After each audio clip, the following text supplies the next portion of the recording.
Una frase se volvió viral hace poco y dejó a mucha gente en silencio.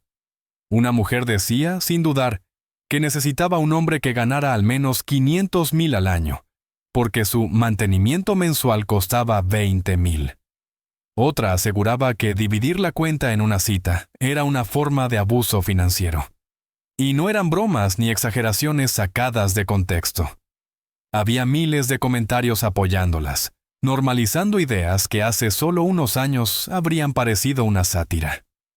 Incluso hay personas vendiendo cursos donde enseñan cómo conseguir que un hombre pague tu alquiler sin que exista una relación real, no una pareja, no un proyecto común, solo una transferencia constante de dinero. Cuando escuchas estas historias una tras otra, algo empieza a romperse. No es solo sorpresa, es una sensación incómoda, como si las reglas del juego hubieran cambiado sin previo aviso. Muchos hombres exitosos, con estabilidad económica y emocional, están levantando las manos y diciendo lo mismo. Esto es imposible. No porque no quieran comprometerse, sino porque sienten que el trato está desequilibrado desde el inicio. La pregunta ya no es si estas expectativas existen, porque están ahí, visibles, compartidas millones de veces. La verdadera pregunta es por qué, frente a este panorama, tantos hombres están eligiendo quedarse solos. No con rabia, no con resentimiento, sino con una calma extraña, casi liberadora. Están mirando el tablero y concluyendo que participar en esta dinámica implica perder demasiado. Durante años se nos dijo que el amor moderno era progreso, libertad, igualdad, pero algo se ha torcido en el camino. Hoy, muchas conversaciones sobre citas giran menos en torno a conexión, valores o compatibilidad, y más alrededor de cifras, facturas y estilos de vida sacados de redes sociales. Se habla de merecer, de exigir, de no conformarse, pero rara vez de aportar o construir juntos. Este no es un ataque contra nadie en particular. Es una observación incómoda de lo que está ocurriendo a plena luz del día, porque cuando las expectativas se vuelven tan extremas que incluso quienes lo tienen todo deciden retirarse, algo profundo está fallando. Y entender ese fallo es clave para comprender por qué el número de hombres que se alejan del juego de las citas no deja de crecer. ¿Quieres que sigamos y entremos de lleno en cómo el matrimonio, que antes se veía como un compromiso, empezó a percibirse como un riesgo real para muchos hombres? Durante mucho tiempo, el matrimonio fue presentado como el paso lógico de una relación sólida. Una decisión madura, un acuerdo para construir algo juntos. Sin embargo, para muchos hombres hoy, esa idea ha perdido su brillo y ha sido reemplazada por otra mucho más fría, la del riesgo. No un riesgo emocional, sino un riesgo legal, financiero y vital, que puede perseguirte durante décadas. Muchos entran al matrimonio creyendo que están firmando un compromiso mutuo. Lo que descubren después es que, en la práctica, también están firmando un contrato donde las consecuencias de un fracaso recaen casi siempre en la misma dirección. Las estadísticas no ayudan. Más de la mitad de los matrimonios terminan en divorcio. Y en una gran parte de esos casos, es ella quien inicia el proceso. Pero incluso cuando el hombre no ha sido infiel, incluso cuando ha cumplido con su rol de proveedor y apoyo, el resultado suele ser el mismo: pérdida de patrimonio, pagos mensuales obligatorios y una relación limitada con sus propios hijos. Hay hombres que cuentan historias difíciles de escuchar. Años de trabajo intenso, jornadas interminables, sacrificios personales para sostener a una familia. Algunos incluso llegan a pagar con su salud. Y aún así, cuando todo se rompe, el sistema no se detiene a analizar quién falló o por qué. No se pregunta por la lealtad ni por el esfuerzo. Simplemente redistribuye recursos. La casa, una parte importante de los ingresos futuros, a veces incluso el control del tiempo con los hijos, cambian de manos. Esta realidad ha corrido de boca en boca, padres, hermanos, amigos cercanos. Historias que se repiten con distintos nombres pero con el mismo final. Y cuando un hombre observa ese patrón una y otra vez, empieza a cuestionarse si el matrimonio, tal como está planteado hoy, sigue siendo un acuerdo justo. No es que no crean en el amor o en la convivencia. Muchos sí quieren compartir su vida con alguien. Lo que no quieren es poner su futuro entero sobre una mesa donde las reglas parecen escritas de antemano. Por eso cada vez más hombres toman una decisión que, para algunos, resulta incomprensible. Se comprometen emocionalmente, conviven, incluso celebran ceremonias simbólicas, pero evitan firmar el contrato legal. No por miedo, sino por experiencia acumulada. Han visto demasiado. Saben que, cuando algo sale mal, el costo no es compartido. Y esa conciencia está cambiando por completo la forma en que entienden el compromiso. ¿Quieres que sigamos y analicemos por qué muchos hombres están descubriendo que estar solos, lejos de ser un fracaso, se ha convertido en una forma de protección y respeto propio? A partir de ese miedo calculado al compromiso legal, muchos hombres empiezan a replantearse algo más profundo: su relación con la soledad. Durante años se les dijo que estar solos era sinónimo de fracaso, de inmadurez o de incapacidad para sostener una relación. Pero hoy, esa narrativa está cambiando. Cada vez más hombres descubren que la paz que sienten cuando están solos pesa más que el caos constante de una relación desequilibrada. No se trata de aislamiento ni de rechazo al amor. Se trata de autocontrol, de darse cuenta de que no necesitas a alguien para sentirte completo, validado o digno. Para muchos, ese descubrimiento llega después de experiencias agotadoras, discusiones interminables y expectativas imposibles de cumplir. Empiezan a notar que, cuando no están en una relación, duermen mejor, toman decisiones con más claridad y recuperan una sensación básica de control sobre su propia vida. Esta nueva forma de pensar no nace del resentimiento, sino de la observación. Si no puedes disfrutar de tu propia compañía, si necesitas constantemente la aprobación de alguien más para sentirte bien, quizá no estás buscando una pareja, sino un parche emocional. Y muchos hombres están llegando a esa conclusión por sí mismos. Prefieren una vida sencilla, ordenada y predecible, a una relación donde cada día sienten que caminan sobre terreno inestable. La idea de que estar solo es triste empieza a perder fuerza cuando comparan ambas realidades. Por un lado, la tranquilidad de gestionar su tiempo, su dinero y su energía sin conflictos constantes. Por otro, relaciones donde la exigencia nunca se detiene y el agradecimiento es escaso.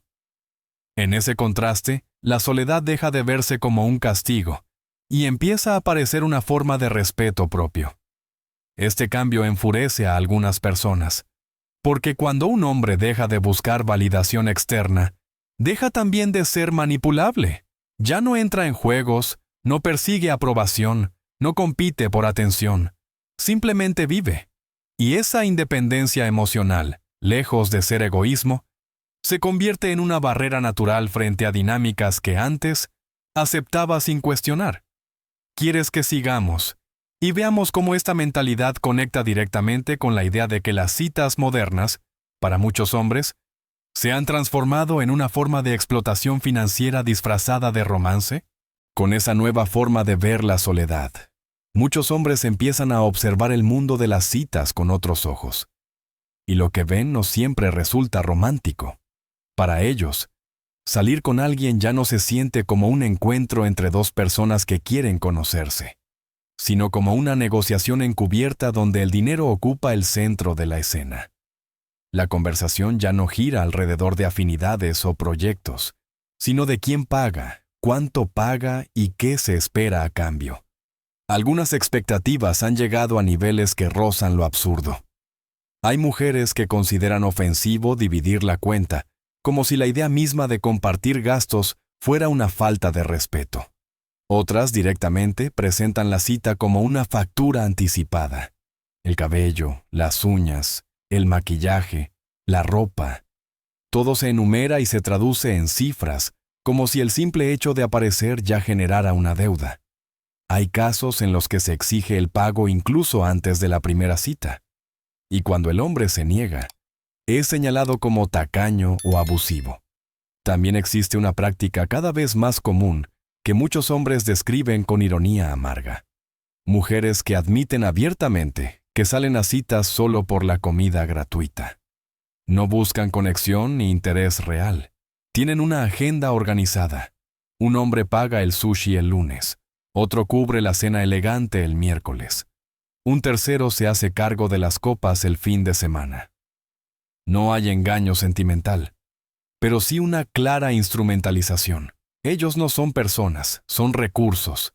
Lo más llamativo es que este comportamiento no se oculta. Se presume en redes sociales como si fuera una forma de empoderamiento. Se presenta como astucia, como estrategia. Pero desde la perspectiva de muchos hombres, lo que ven no es independencia, sino una versión moderna de la explotación, envuelta en un lenguaje atractivo. La cita deja de ser un espacio para conocerse y se transforma en una prueba constante de capacidad económica. En este contexto, nos sorprende que tantos hombres se retiren. No porque no puedan pagar una cena, sino porque se cansan de sentir que su valor se mide exclusivamente por lo que gastan. Empiezan a preguntarse en qué momento el interés mutuo fue reemplazado por una evaluación financiera. Y cuando esa pregunta se repite demasiadas veces, la conclusión suele ser la misma. No vale la pena. Esta percepción alimenta una desconfianza profunda. Si cada encuentro parece una transacción, ¿dónde queda la autenticidad? Para muchos hombres, esta es la señal definitiva de que algo en la cultura de las citas se ha torcido seriamente. Y es justo aquí donde entra en juego el papel de las redes sociales, amplificando expectativas y distorsionando la percepción del propio valor. ¿Quieres que sigamos y analicemos cómo las redes sociales han inflado estas expectativas hasta niveles irreales y han cambiado por completo la forma en que muchas personas se perciben a sí mismas y a los demás? Si hay un elemento que ha acelerado este cambio de mentalidad, ese es el impacto constante de las redes sociales. Plataformas que, en teoría, deberían conectar personas, han terminado creando una versión distorsionada del valor personal. En ese entorno, la atención se confunde con estatus, y los me gusta se interpretan como validación real. Para muchas personas, especialmente en el mundo de las citas, esta exposición permanente ha inflado la percepción de lo que creen merecer. Una mujer promedio puede recibir cientos de mensajes, miles de interacciones, comentarios constantes. Esa avalancha crea una ilusión peligrosa. De pronto, se empieza a sentir como una celebridad, alguien que merece un trato excepcional solo por existir.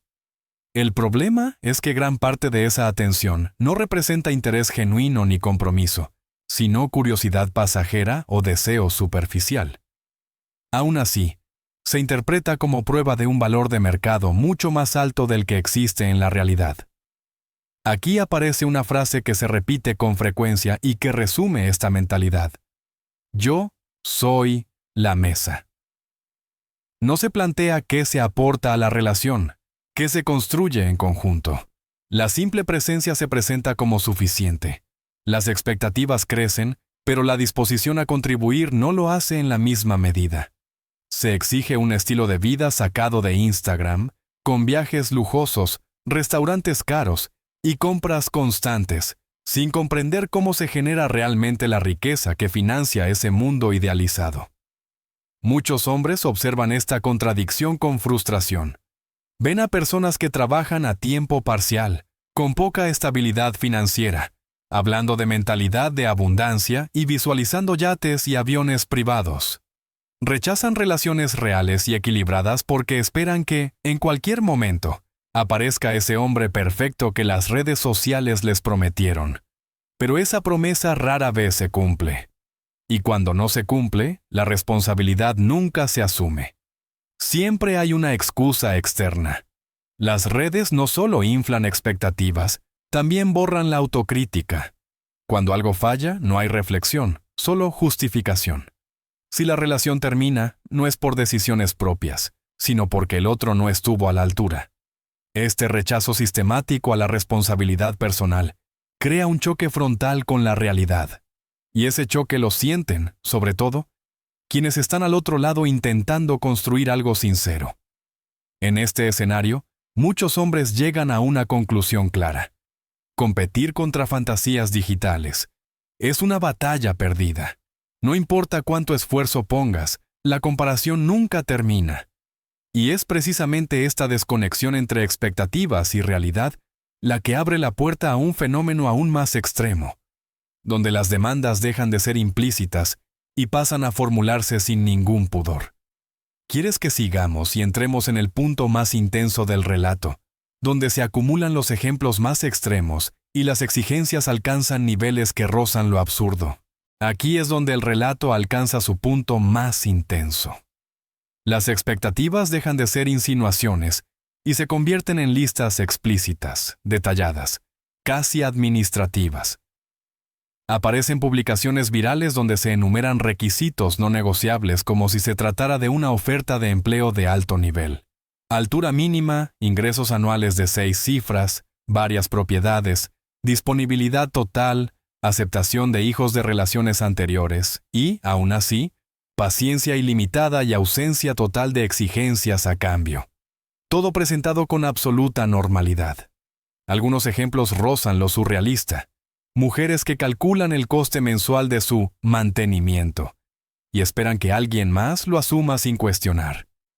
Cabello, uñas, pestañas, tratamientos faciales, gimnasio, ropa, terapias. Sumas que alcanzan cifras que superan el salario anual de muchas personas.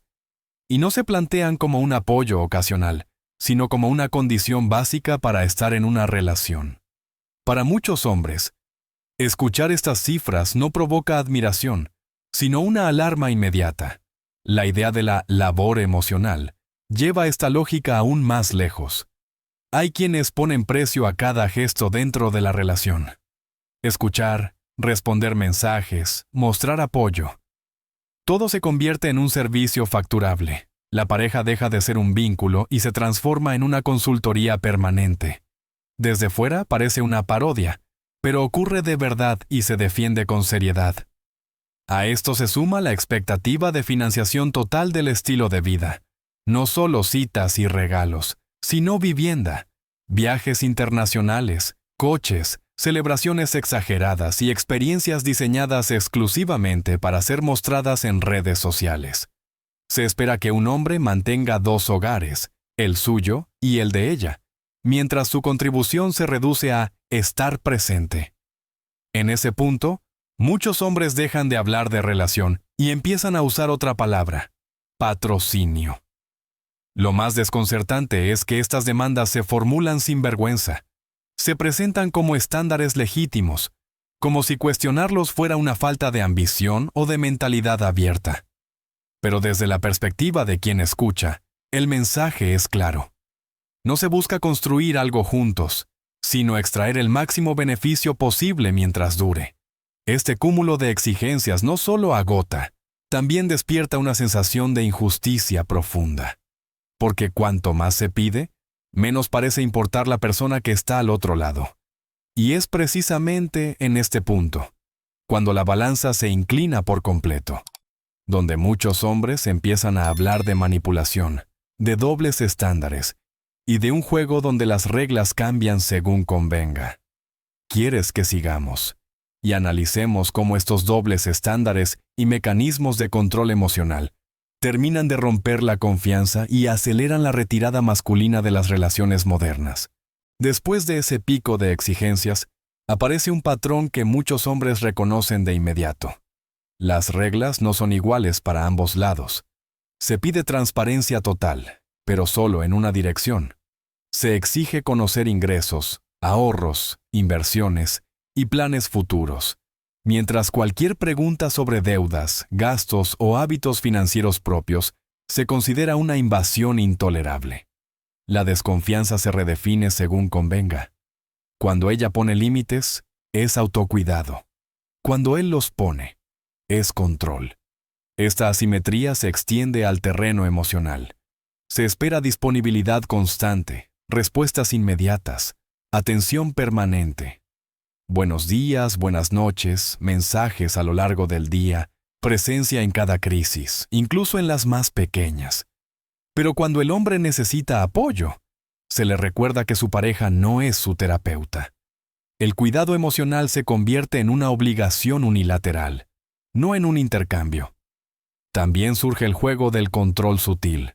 No se prohíbe nada de forma explícita, pero se desaprueba todo lo que no encaja. Amigos que no convienen, hobbies que no aportan, familias que ya se verán. Poco a poco, el espacio personal se reduce, no por imposición directa, sino por desgaste. Cada decisión se somete a juicio, cada elección se convierte en una prueba, y el veredicto casi nunca es suficiente. La comunicación, que debería acercar, se transforma en un campo minado. Se espera que el hombre adivine necesidades no expresadas, que interprete silencios, que lea estados de ánimo sin información. Si falla, no es por falta de claridad, sino por falta de interés. La contradicción es constante. Sé abierto, pero no muestres debilidad. Lidera, pero solo en la dirección que se espera sin decirla. Con el tiempo, esta dinámica erosiona la confianza.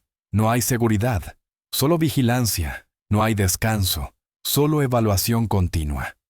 Muchos hombres describen la sensación de estar siempre a examen, de tener que demostrar su valor una y otra vez, sin acumular crédito por esfuerzos pasados.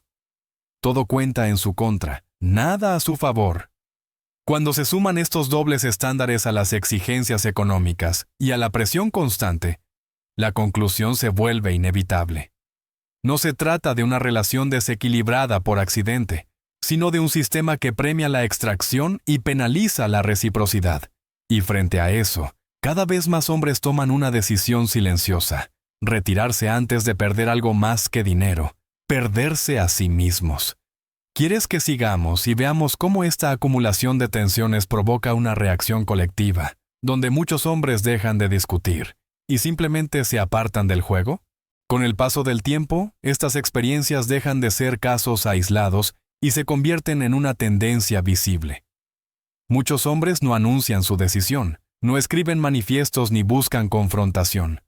Simplemente dejan de participar. Hacen un cálculo silencioso y llegan a la misma conclusión. El coste emocional, financiero y mental de seguir en este juego supera cualquier posible beneficio. No es una huida impulsiva, es una retirada consciente. Empiezan a rechazar primeras citas costosas con desconocidas. Proponen dividir gastos y cuando eso genera conflicto, prefieren dar un paso atrás sin discusión. Evitan situaciones de alta exigencia y baja reciprocidad. Descubren que decir «estoy bien así» no es resignación, sino una forma de libertad. No hay rabia ni amargura, hay cansancio y claridad. Elegir la paz se vuelve más atractivo que intentar cumplir expectativas que nunca se estabilizan. Este cambio se refleja también en el humor y la sátira. Videos, comentarios y conversaciones privadas donde se exageran requisitos hasta el absurdo para mostrar lo imposible que se han vuelto. No es burla gratuita, es una manera de procesar una realidad que muchos consideran incoherente. Cuando alguien demuestra que cumplir ciertos estándares implicaría estar en el porcentaje más alto de ingresos y, al mismo tiempo, tener tiempo libre ilimitado, el mensaje se entiende sin necesidad de explicaciones largas. Mientras tanto, algunas personas interpretan esta retirada como una falta de esfuerzo o de valentía. Pero quienes se van lo viven de otra manera. Para ellos, retirarse no es perder. Es dejar de competir en una carrera diseñada para que siempre estés en desventaja. No odian las relaciones, ni a las mujeres, ni la idea de compartir la vida. Lo que rechazan es un modelo concreto de relación donde sienten que todo se mide, se exige y se evalúa, pero poco se aprecia. Así, la distancia crece.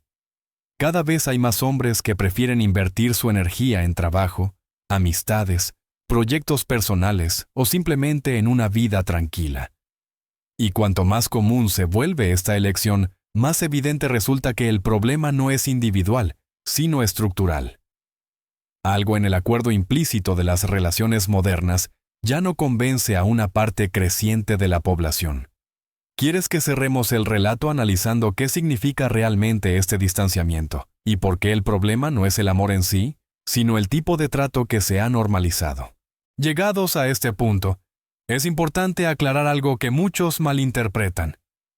Esta retirada no nace del odio, ni del desprecio, ni de una supuesta incapacidad para amar. La mayoría de estos hombres no han dejado de creer en las relaciones. Lo que han dejado de aceptar es un tipo concreto de acuerdo, uno donde el esfuerzo no es mutuo, y donde el valor personal se reduce a una función económica. El conflicto no está entre hombres y mujeres, sino entre expectativas y realidad, entre lo que se pide y lo que se ofrece. Cuando una relación se construye desde la exigencia constante, desde la idea de que uno debe demostrar su valor sin descanso mientras el otro solo recibe, el desgaste es inevitable. No importa cuánto amor haya al inicio, ese desequilibrio termina por erosionarlo todo. Muchos hombres no rechazan compartir, apoyar o comprometerse. Rechazan sentirse utilizados, evaluados como proveedores irreemplazables en cuanto aparece una opción aparentemente mejor. Rechazan la sensación de que su esfuerzo nunca es suficiente, de que siempre hay una nueva condición, un nuevo estándar, una nueva comparación. En ese contexto, elegir la soledad deja de ser una derrota y se convierte en una forma de coherencia personal. Tal vez el mensaje más incómodo de todo esto es que nadie gana cuando las relaciones se convierten en transacciones. Cuando el amor se negocia como un contrato unilateral, cuando la conexión se mide en gastos y estatus, algo esencial se pierde. Y recuperar ese equilibrio no pasa por señalar culpables, sino por replantear qué significa realmente compartir la vida con alguien. Ahora la pregunta queda abierta. ¿Estamos dispuestos a revisar estas expectativas y volver a construir relaciones basadas en reciprocidad y realidad? ¿O seguiremos normalizando acuerdos que empujan a cada vez más personas a retirarse en silencio? Tu experiencia y tu opinión importan. Compártelas en los comentarios y participa en esta conversación que, queramos o no, ya está ocurriendo.